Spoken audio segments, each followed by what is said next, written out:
डिंडोरी क्षेत्र की जनता, करंजिया क्षेत्र की जनता से मैं ये बताना चाहता हूँ कि मुझे कभी इस क्षेत्र में आके न आज न कल न कभी भविष्य में कभी राजनीति करना है, न कभी चुनाव लड़ना है। पहली बात तो क्योंकि बहुत सारे आरोप लगते हैं कि ये तो राजनीति करने आ रहे हैं, ये ढेमका ढेमका ढेमका। राजनीति करना, न चुनाव लड़ना, न आप लोगों से कभी विधायक बनना, इस बीच में मुझे आके न सांसद बनना है। पहली बात। दूसरी बात, यहाँ पर हम लोग किसी पार्टी के विरोध में, किसी व्यक्ति के विरोध में हम लोग नहीं आए। यहाँ पर मैं अगर इतनी दूर आया तो हमारे आदिवासी भाइयों के साथ जो गलत हो रहा है, जो गोंड आदिवासी भाई, जो बेगा आदिवासी भाई, जो करंजिया ब्लॉक के बरेंडा गांव में मध्य प्रदेश सरकार की जो तानाशाही देखने को मिली, उस सरकार की तानाशाही के खिलाफ डॉक्टर हीरालाल अलावा यहाँ आया। मैं सबसे पहले हमारे सभी पुरखों को मैं नमन करता हूँ।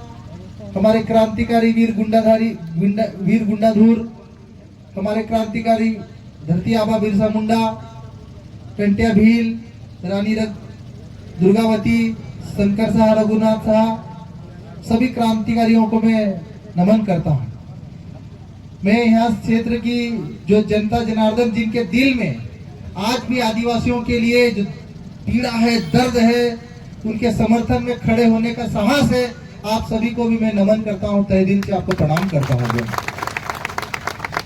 साथियों, मध्य प्रदेश में जो आदिवासियों के साथ आज जो हो रहा है, तो देश के किसी भी राज्य के आदिवासियों के साथ नहीं हुआ। यहाँ पर हमारे आदिवासी भाइयों को जल, जंगल और जमीन से बेदखल करने का जो सरकारी षड्यंत्र चल रहा है, जो कूटनीतिक राजनीतिक षड्यंत्र चल रहा है, उन षड्यंत्रों के खिलाफ लड़ाई लड़ने के लिए हीरालाल अलावा आप लोगों के साथ यहाँ आया। साथियों, पिछले 23 जून को आपके बरंडा में आदिवासी भाइयों को बिना किसी सूचना के, बिना किसी नोटिस के, बिना किसी आदेश निर्देश के, सिर्फ तानाशाही, दादागिरी, गुंडागिरी के दम पर, बंदूक के दम पर उन आदिवासियों को डराने की, धमकाने की, उनके घरों को तहस नहस करने का जो राजनीतिक कूटनीतिक षड्यंत्र मोहन यादव सरकार के संरक्षण में आओ, सरकार के खिलाफ आप लोगों के बीच में आया हूं। साथियों, जिस प्रकार मोहन यादव सरकार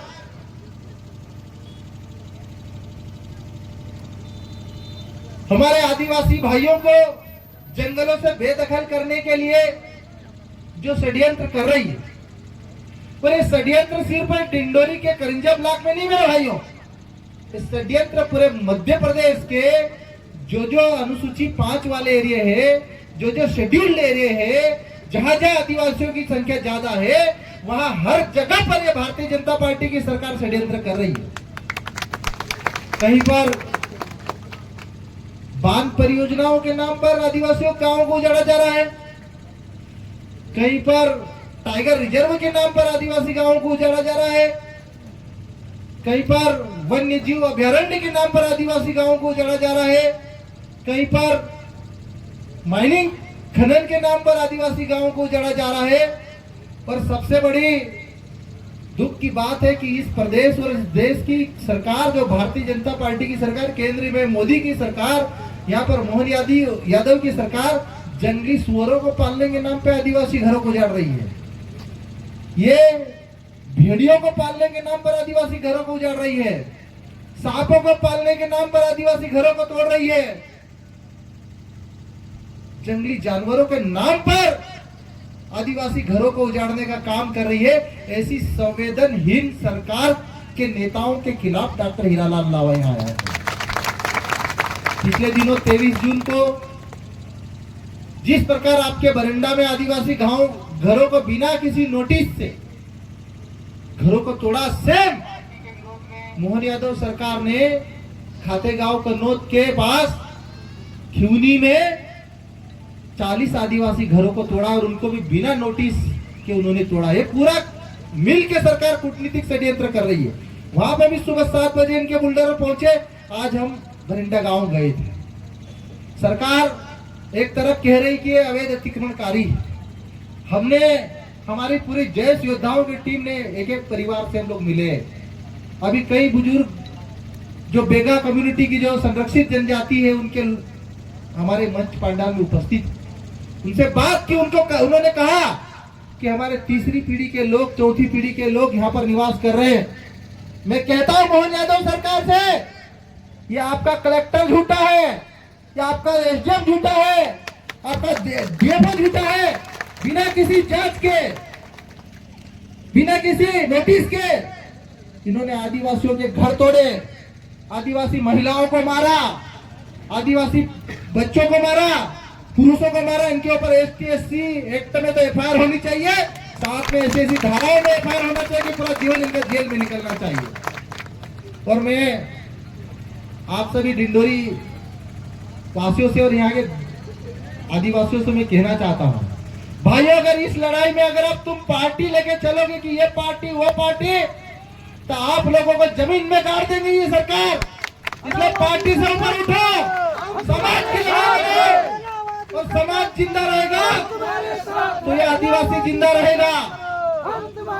क्योंकि अगर ये समाज एकजुट नहीं होगा तो अभी आप लोगों को पता, आपके डिंडोरी जिले की घटना बता रहा हूँ।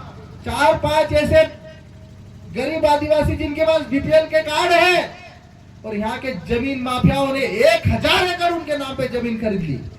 क्या है कि कलेक्टर को नहीं पता, क्या एसडीएम को नहीं पता, क्या सरकार को नहीं पता? ये सब मिलकर आदिवासियों को हटाने का षड्यंत्र कर रहे हैं मेरे भाइयों। इसलिए अभी भी वक्त है, आप सब एक हो जाओ तो बचोगे। पर अगर एक नहीं हुए, पार्टियों में बटे रहे तो बड़े पैमाने पर आदिवासियों को यहाँ से हटाया जाएगा। और हमारे कुछ भाइयों ने कहा कि ये हाथियों को छोड़ रहे हैं। ये सच बात है कि इनका षड्यंत्र है।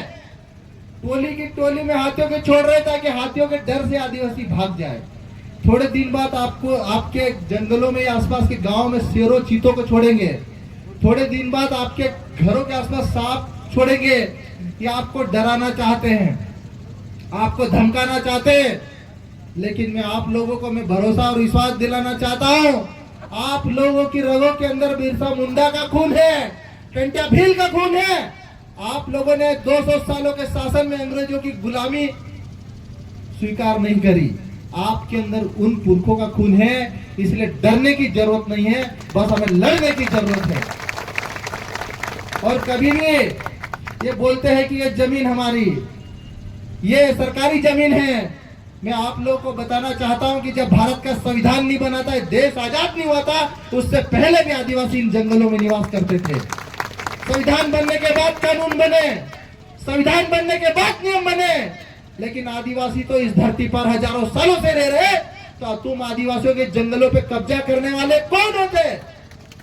लेकिन आप लोग अभी टुकड़ों में बढ़ गए हो। अभी हमारी बहुत सारे कुछ बहनें बोल रही थी कि आप लोग अलग अलग गोंड में, देवताओं में, अलग अलग समूहों में, समुदायों में बढ़ गए हो।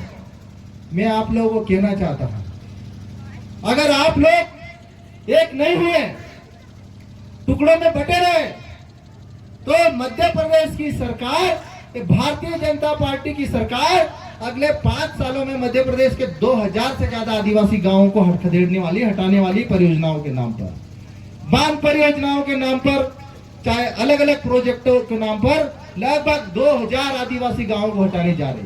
और ये सिर्फ डिंडोरी मंडला तक सीमित नहीं है।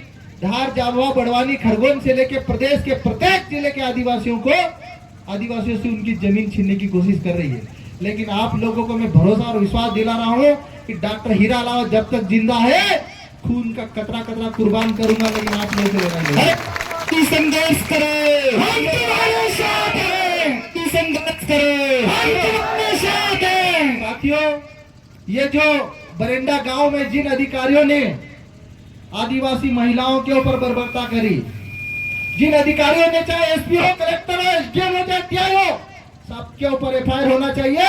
और अगर नहीं एफआईआर करेंगे तो सिर्फ डिंडोरी नहीं, पूरे मध्य प्रदेश नहीं, देश के 10 राज्यों को लाके खड़ा करूंगा और हम लड़ेंगे इनके लिए। आदिवासी यहाँ के मालिक है मेरे भाइयों, इस धरती के मालिक है, इस देश के मालिक है, इस देश को बनाने वाले आदिवासी। और ये आदिवासियों का अवैध बोल के आज जंगलों से बेदखल कर रहे, इनकी हिम्मत कैसे होती है? ये आप लोग डरो मत, लड़ो इन लोगों से, हम लोग आप लोगों के साथ खड़े हैं। ये तो अभी एक अकेला डॉक्टर हीरा अलावा 1000 किलोमीटर से आया है की कोशिश कर रही है, कितना 5-5 किलो अनाज देकर आप लोगों का वोट बैंक लेने की कोशिश कर रही है। मैं आप लोगों को कहना चाहता हूं मेरे भाइयों, ये पूरी जमीन आपकी है, ये पूरा जंगल आपका है, और इस जमीन और जंगल के लिए आपको लड़ना पड़ेगा। कि 5 किलो अनाज में अगर आप लोग अगर बिक गए तो कभी आने वाली पीढ़ी आपकी सुरक्षित और संरक्षित नहीं होगी। मैं आप लोगों से कहना चाहता हूं मेरे भाइयों, ये लड़ाई की शुरुआत है, ये धरना और आंदोलन सिर्फ पहला नहीं है, ये शुरुआत है। और जब तक आप लोगों को अपना हक और अधिकार नहीं मिले, कानून बना वन अधिकार कानून दिसंबर 2005 से पहले जो भी इस जमीन पर निवास कर रहे हैं, जो भी 3 पीढ़ी से ज्यादा निवास कर रहे हैं, उन सबको व्यक्तिगत पट्टा तो मिलेगा और सामूहिक पट्टा भी मिलेगा। लेकिन ये सरकार ने हमारे आदिवासियों के लगभग 6 लाख पट्टे निरस्त किए। भारतीय जनता पार्टी सरकार कितने 6 लाख पट्टे सरकार ने निरस्त करे, और 5 रुपए किलो अनाज में तुमको समझाना चाहती है। ये 1000 रुपए 1200 रुपए में लाडली बहना के खाते में डाल के तुमको समझाना चाहती है। ये सरकार आदिवासियों की जमीन छीनना चाहती है, और इस सरकार को बदलने के लिए मैं अकेला नहीं, सबको मिलकर लड़ना पड़ेगा तो जमीन बचेगी मेरे भाइयों। अगर आप लोग मिलकर नहीं लड़ोगे तो ये हमारी जमीन छीन लेगी मोहन यादव से। और आप लोगों को ये भी बता दूं, ये जो आप लोगों के घरों के ऊपर बुलडोजर चलाए मोहन यादव सरकार ने, इसमें मनोज अग्रवाल जो पीसीसीएफ है, इसमें श्रीवास्तव जो पीसीसीएफ है, इन दोनों ने आदेश जारी किए थे। इन्होंने दोनों लिखित में आदेश जारी किए कि अवैध अतिक्रमणकारियों को जंगलों से बेदखल किया जाए। लेकिन सुप्रीम कोर्ट का आदेश है कि जिन लोगों ने समय पर दावे नहीं किए, जिन लोगों ने वन मित्र पोर्टल ऐप के माध्यम से अपने फॉर्म नहीं भर पाए, उनको एक मौका और दिया जाए, दोबारा सर्वे किया जाए, और उसके बाद ही किसी को बेदखल किया जाए। और ऐसी कोई सरकार, ऐसा कोई कानून नहीं बना जो ये कहता है कि भरी बरसात में आदिवासियों को घर तोड़ दो। अगर भरी बरसात में आदिवासियों को घर तोड़ा जा रहा है तो ये पूरे संविधान के खिलाफ है। और जिन अधिकारी जिला कलेक्टर, एसडीएम और इनके निर्देशन में तोड़ा जा रहा है तो ये पूरे संविधान के खिलाफ काम करने वाले अधिकारी, संविधान को मानने वाले अधिकारी नहीं है। इनको संविधान में शेड्यूल 5 के अंदर विशेष अधिकार दिया गया है। अधिकारियों को जिम्मा सौंपा गया है कि तुम शेड्यूल 5 के पालन करवाओगे, आदिवासियों को सुरक्षा और संरक्षण दोगे। लेकिन भरी बरसात में अगर आदिवासियों के घर तोड़ रहे तो ये लोग दोषी है, ये लोग अपराधी है, और इनके ऊपर सरकार कार्रवाई नहीं करे तो पूरे मध्य प्रदेश का आदिवासी एकजुट होकर इनके खिलाफ कार्रवाई कराना पड़ेगा। ये लड़ाई को लड़ना पड़ेगा। अगर हम और आप नहीं लड़े लड़ाई तो ये जमीन जो हमारे पुरखों ने लड़के बचाई, बिरसा मुंडा शहीद हुआ आदिवासियों के लिए, टंट्या भील शहीद हुआ, गुंडा धूर शहीद हुआ, और हमारे दादा हीरा सिंह मरकाम आप लोगों के लड़ के पूरा जीवन उन्होंने समर्पित कर दिया। लेकिन अगर आप भी अगर नहीं जागे, एकजुट नहीं हुए तो हमारे जल जंगल जमीन और हमसे छीन ले जाएंगे। लेकिन मेरे भाइयों, आप लोगों को मैं कहना चाहता हूँ, हीरा अलावा भी विधानसभा के भीतर है, और इस शेर दहाड़ेगा, आप लोगों के लिए लड़ेगा, आप लोगों की आवाज उठाएगा। और जब तक इनके ऊपर कार्रवाई नहीं होती, सरकार अगर इनको जमीन के पट्टे नहीं देती, मुआवजा नहीं देती, कार्रवाई नहीं होती, ये लड़ाई जारी रहेगी। ये धरना प्रदर्शन अभी शुरुआत है, ट्रेलर है, पिक्चर में बाकी है मेरे भाइयों। हम लोग पूरी योजना और प्लानिंग बना के लड़ेंगे। अभी कुछ लोगों को लग रहा होगा कि ये पार्टी का, किसी पार्टी का कार्यक्रम है। ये जयस एक सामाजिक संगठन है मेरे भाई, इस समाज है, और इस समाज में अभी कुछ लोग को सूचना मिली होगी, कुछ लोगों को नहीं सूचना मिली होगी।